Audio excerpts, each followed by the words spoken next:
Hello friends, कैसे हैं आप सब। आई होप आप सब बढ़िया होंगे। देखिए 11th क्लास का आने वाले समय में आपका एग्ज़ाम है, अर्धवार्षिक, प्री बोर्ड और फाइनल ईयर एग्ज़ाम। उसमें राजनीतिक विज्ञान क्लास 11th का आज मैं आपके सामने एक मॉडल प्रश्न पत्र लेकर आ गया हूँ। इसमें जो भी प्रश्न मैं बताऊँ सभी इम्पोर्टेंट हैं, बहुत इम्पोर्टेंट। पूरे प्रश्न को जो है आप सीख करके जाएं। इसमें खालिस्तान, सही जोड़ी और ऑप्शनल जितने भी हैं सबको कवर किया गया है ना। तो अच्छे से सीख कर जाएं, इसमें कोई भी दिक्कत नहीं है। और पेन कॉपी लेकर बैठें फुर्सत में, ठीक है। चलिए शुरू करते हैं। और चलिए देखिए, तो हम सबसे पहले बताएंगे क्या है आपका ऑप्शनल। और जितने भी क्वेश्चन हैं इसमें बहुत इंपॉर्टेंट हैं, याद रखना, और परीक्षा में आ सकते हैं कन्फर्म, ठीक है। देखिए सबसे पहले है सही विकल्प, ठीक है। क्या है सही विकल्प? तो सही विकल्प में पहला जो आपका सही विकल्प है वो क्या है? देखिए पहला सही विकल्प है आपका कि संविधान सभा के लिए चुनाव कब हुए। तो संविधान सभा के लिए चुनाव हुए आपके जुलाई 1946 में, ठीक है। राज्यसभा के सदस्यों का कार्यकाल कितने वर्ष का होता है? तो ये होता है राज्यसभा के 6 वर्ष का। अगर आपसे लोकसभा के सदस्यों का पूछा जाए तो 5 वर्ष का, ठीक है। अभी राज्यसभा का पूछा गया है तो 6 वर्ष का। सबसे पहले आपको ऑप्शनल देखने के लिए मिलेंगे 5 नंबर के 5 ऑप्शनल। व्यवहारिक राजनीति सिद्धांत किस शताब्दी की देन है? तो 20वीं शताब्दी की देन है। और व्यक्तियों को प्राकृतिक रूप से समान मानने वाला विद्वान था कौन? रूसो, बाल्टेयर और लॉक। तीनों सभी जो हैं व्यक्ति इसमें उक्त सभी है। और अगला है आधुनिक विश्व पुरजोर मांग करता है किसकी? विश्व शांति की। किसकी? विश्व शांति की। तो इस तरह हमारे ऑप्शनल जो हैं फिनिश हुई। अब आपको देखने के लिए क्या मिलेगा? अब आपको देखने के लिए मिलेंगे खालिस्तान। तो देखिए अब खालिस्तान पर आ गए हैं हम। तो खालिस्तान आपको 5 नंबर के मिलेंगे पेपर में देखने के लिए। 5 नंबर के 5 खालिस्तान। इसमें है पहला कि संविधान, क्या संविधान डैश को निरंकुश होने से रोकने के लिए एक महत्वपूर्ण साधन है कौन? सत्ता। तो संविधान सत्ता को निरंकुश होने से रोकने के लिए एक महत्वपूर्ण साधन है। अगला है मध्य प्रदेश उच्च न्यायालय की खंडपीठ है कहाँ है? तो ये ग्वालियर और इंदौर में। मध्य प्रदेश उच्च न्यायालय जबलपुर में है और खंडपीठ जो कहाँ है? ग्वालियर और इंदौर में। अगला है राज्य के कार्यों में सक्रिय भाग लेने की शक्ति क्या कहलाती है? राजनीतिक स्वतंत्रता। तो राज्य के कार्यों में सक्रिय भाग लेने की शक्ति राजनीतिक स्वतंत्रता कहलाती है। अगला है सामाजिक न्याय की प्राप्ति के लिए डैश को समाप्त करना परमावश्यक है। तो सामाजिक न्याय की प्राप्ति के लिए जाति प्रथा को समाप्त करना परम आवश्यक है। सामाजिक न्याय, ठीक है। अगला है विकास का विचार हमारी बेहतर जीवन की कामना से जुड़ा है। किससे? बेहतर जीवन की। अब आपको एग्जाम में क्या देखने के लिए मिलेगा? इसके बाद आपको देखने के लिए मिलेगा सप्त असप्त, यानी एक वर्ड में उत्तर दीजिए या एक वाक्य में उत्तर दीजिए। तो पहला है, देखिए इसमें जितने भी इम्पोर्टेंट हैं वो सब इम्पोर्टेंट हैं, एग्जाम में जरूर आपके आएंगे, फंसेंगे इसमें से, याद रखना 50% से ज़्यादा। भारतीय संविधान में 42वां संशोधन जो है कब किया गया? तो 1976 में किया गया। संसद के दोनों सदनों में से कौन सा सदन अधिक शक्तिशाली है? तो जो लोकसभा, याद रखना कौन? लोकसभा जो है सबसे अधिक शक्तिशाली है राज्यसभा और लोकसभा में। किन किन राजनीतिक सिद्धांतों ने जनसाधारण को प्रोत्साहित किया? तो लोकतंत्र, स्वतंत्रता और समानता।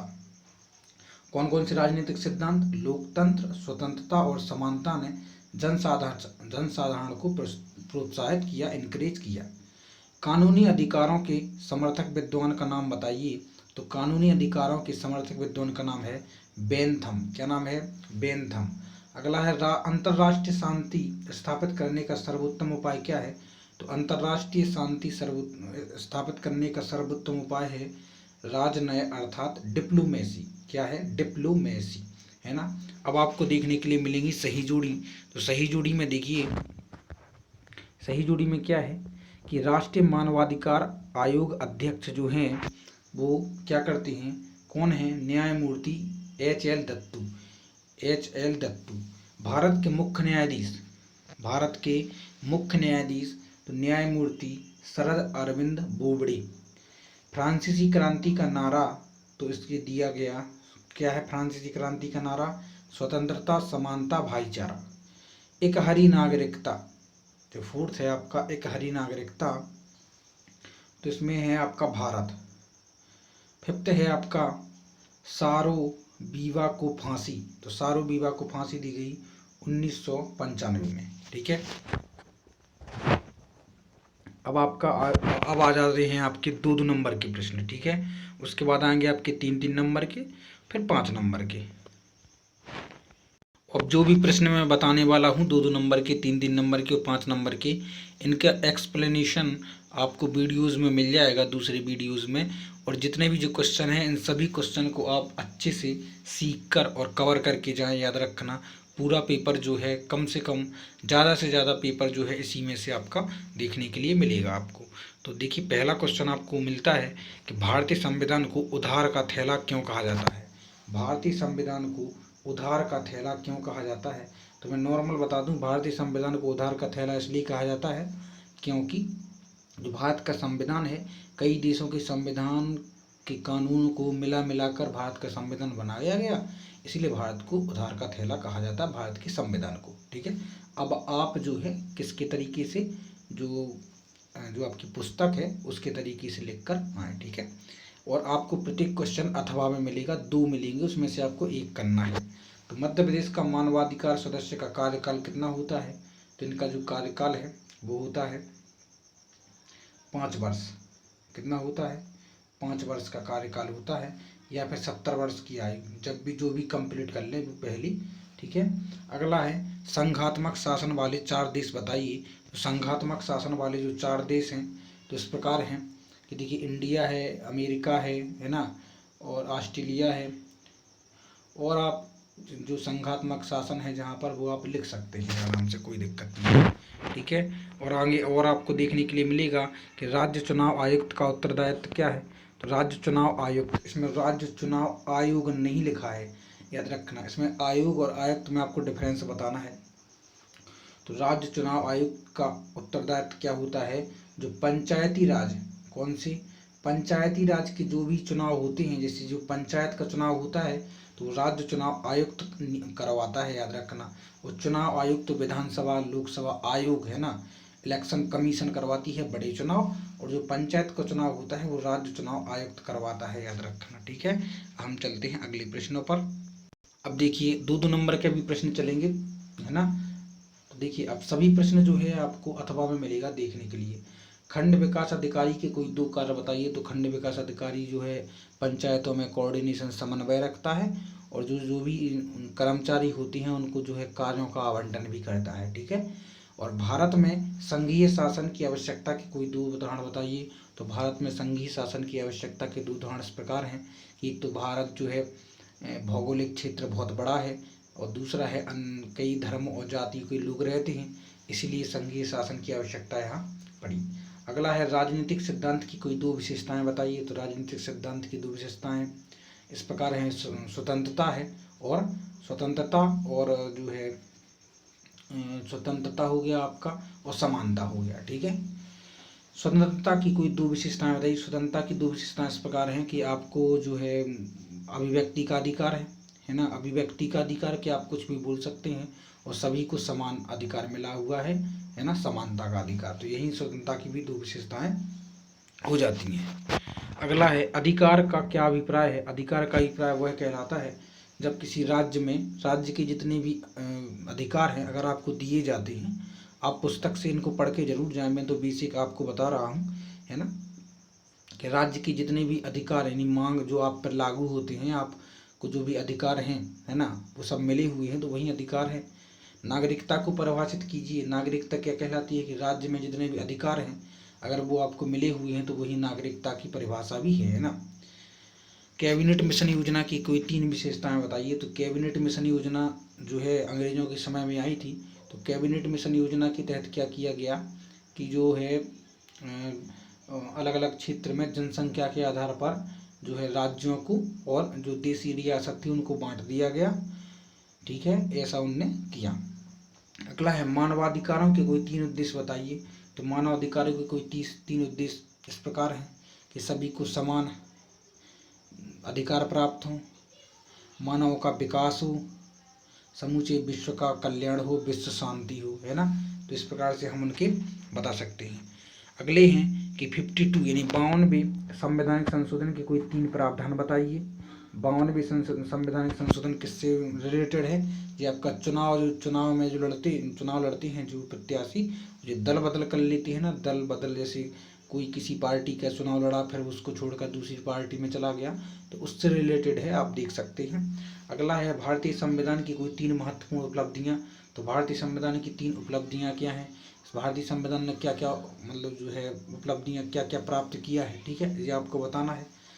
सार्वभौमिक वयस्क मताधिकार के कोई 3 गुण बताइए। इससे क्या है, सार्वभौमिक वयस्क मताधिकार के 3 गुण इस प्रकार हैं कि अगर हमें वयस्क मताधिकार का मतलब होता है वोट डालने का अधिकार, है ना, मत देने का अधिकार 18 साल की आयु में हो जाता है, तो हम अपने अच्छी बुरी की पहचान के द्वारा हम जो है अपना प्रत्याशी चुन सकते हैं।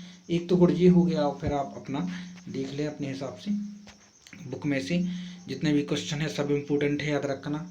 भारतीय चुनाव आयोग के 3 उद्देश्य। भारतीय चुनाव आयोग के उद्देश्य हैं कि दंगा फसाद ना हो, चुनावी धांधली ना हो, और एक अच्छा जो कैंडिडेट है जिसको लोगों ने चुना है वो जीत कर आए, है ना।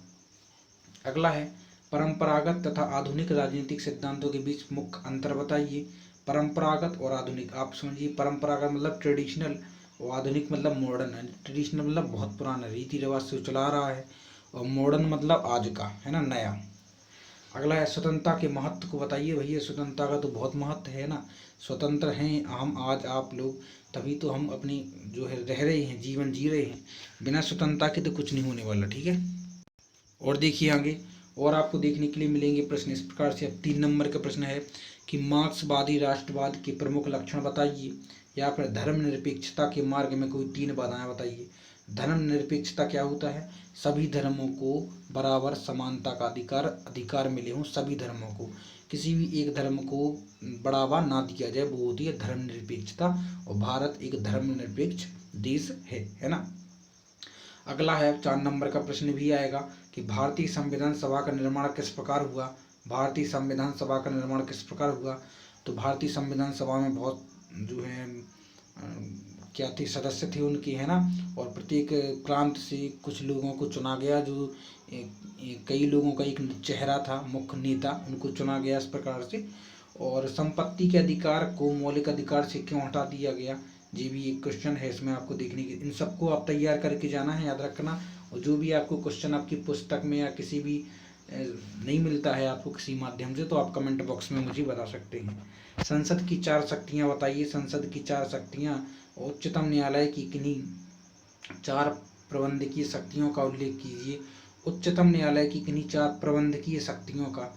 अगला है भारतीय संघवाद में शक्ति विभाजन किस प्रकार है, यानी किस किस पदाधिकारी को कौन कौन सी शक्ति दी गई है निर्णय लेने की या फिर किसी भी तरह से योजना बनाने की।